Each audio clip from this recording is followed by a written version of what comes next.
Hello everyone, it's Jack from Visual Effects. So today I just want to quickly show you our new moss pack, because I've been wanting to do a lot of Japanese scenes and I thought, it's hard to get a moss that looks quite realistic. So I've discovered this technique and we now have this. Without further ado, let's jump in. So as you can see, here are the moss models. Nothing spectacular. And we are just going to import this into a scene already.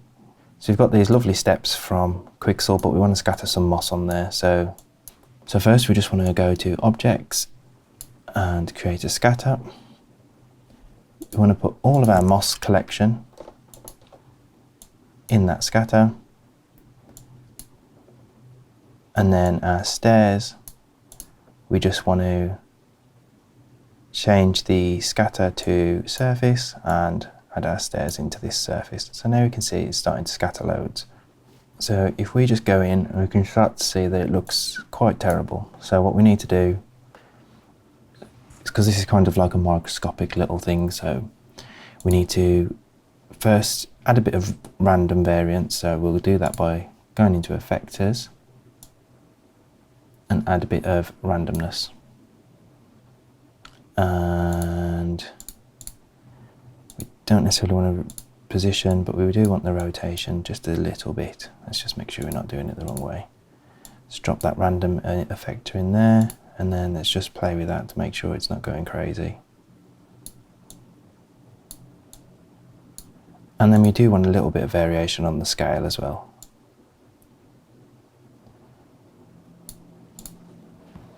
So we're going to shrink it down, but we're going to probably say we want it to be a difference of 1. And then in the Octane scatter, we just want to go into distribution, scroll all the way down, change the scale. Just change this to 0.2 maybe 0.4. Might need to keep tweaking this. So it's looking a lot better already. And then what else we need to do is we can add one more effector, and we'll just use a shader.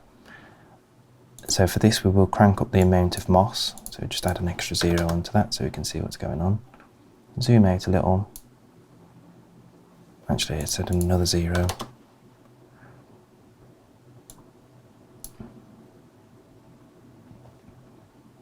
Make sure that that shader is in the effector, and then in the shader we just want to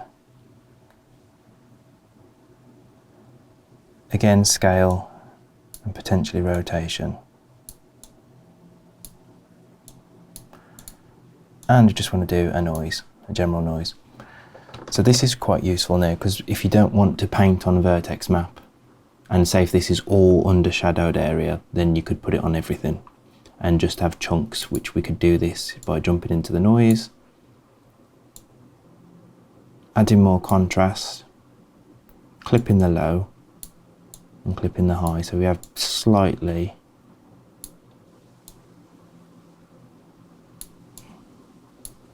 look at what's happening actually. Yeah, so you can see that it's going to give us patches, and we can just change that by scaling it up. And you can see that we've got like a random variant, which is quite nice and neat.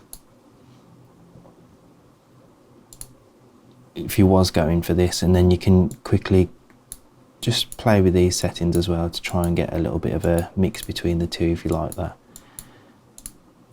Let's just add another. Let's times that by 5, so look at that, that looks just wicked. Still probably a bit too big, so unfortunately that needs to be a bit lower.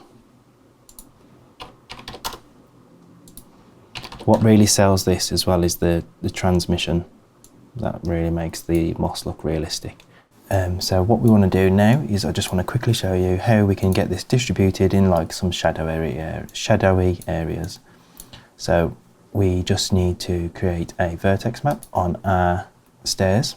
Okay, so we just want to quickly go to our stairs, go to tags, go to other, and then vertex map. We want to call this vertex map moss shade. And then if you want a really interactive experience, we can just go to Octane, and then under vertex map, just drag this here so it says moss shaded, so as you can see there's nothing there, and then we can literally just start painting on areas where we want it to be mossy.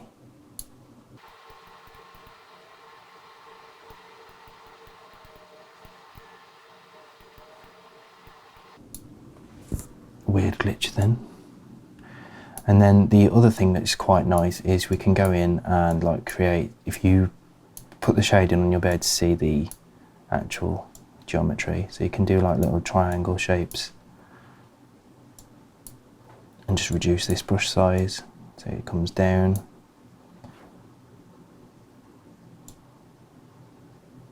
You can also subtract if you've realised you've put too much on, and then you can also smooth, but you can also do this by holding shift so it blends it in a bit better.